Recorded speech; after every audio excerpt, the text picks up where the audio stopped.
In this two-part section, we're going to look at what happens when we divide and incorporate exponents.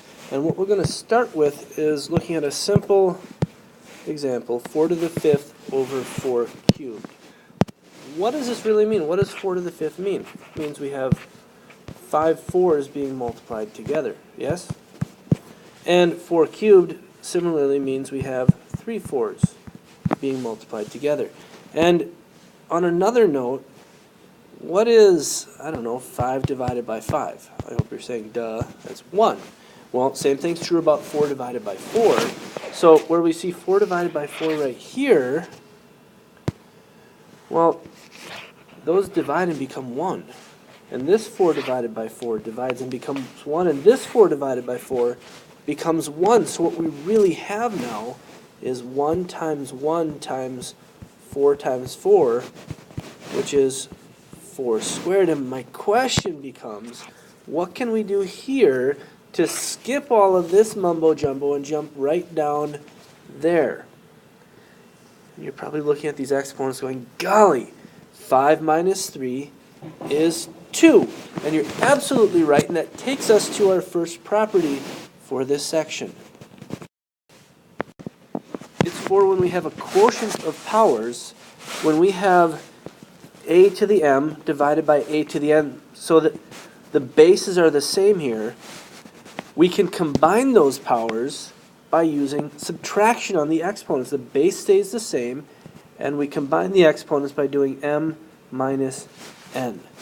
And this property is true when a doesn't equal 0, because if we had a equal to 0, we'd be dividing by 0, and that's a big no-no. And it's also true when m and n are integers. So let's use this property. Well, x to the 7th over x to the 7th, if we utilize this property, those bases are the same, so we can write x to the 0. And you might recall from a video a while back that anything to the 0 power is equal to 1. And here's why. We can see that now. When we take anything and divide by itself, we also know that this is equal to 1. Anything divided by itself is 1, right? So since x to the 7th over x to the 7th equals x to the 0, and it also equals 1, we know that x to the 0 must be 1. And there's the justification for that property, a to the 0 equals 1, that we saw a little bit ago.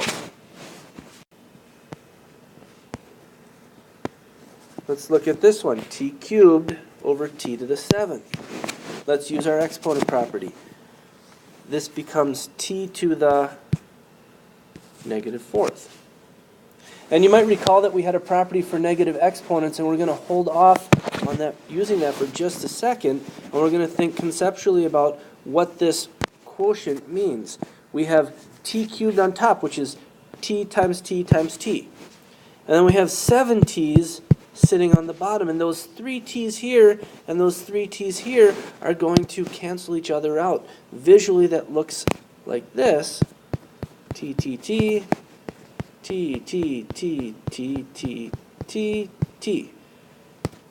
And we have 1 times 1 times 1, and we have those left over. What we can do is we can think of this quotient as, where are there more t's? Well, there are more t's in the denominator, and we think about that as, okay, there are more t's in the denominator, so the t's are going to end up down there. How many t's are there down there? There are 4 of them. So we're left with 1 over t to the 4th, and we had that property in the same video as a to the 0 equals 1 that said when we have a negative exponent, that negative exponent flips over. It takes the reciprocal of what we had in the exponent turns positive. And we can extend this exponent property to scientific notation also.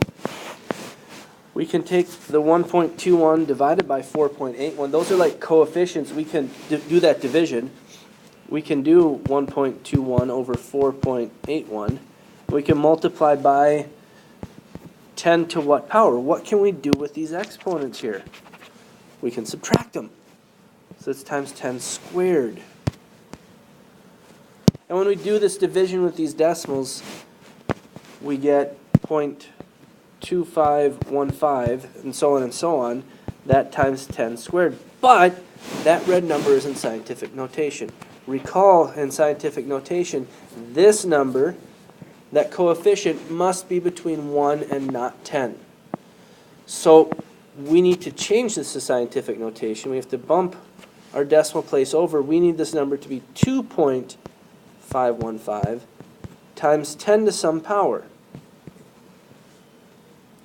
And what I'm actually going to do is I'm going to wait here, leave it times 10 squared, and I'm just going to turn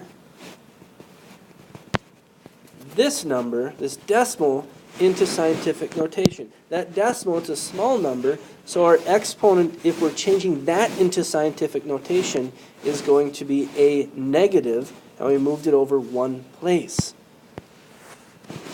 Now, we can combine these powers of 10, and we get 2.515 times 10 to the first. There's our scientific notation answer for this quotient back at the beginning.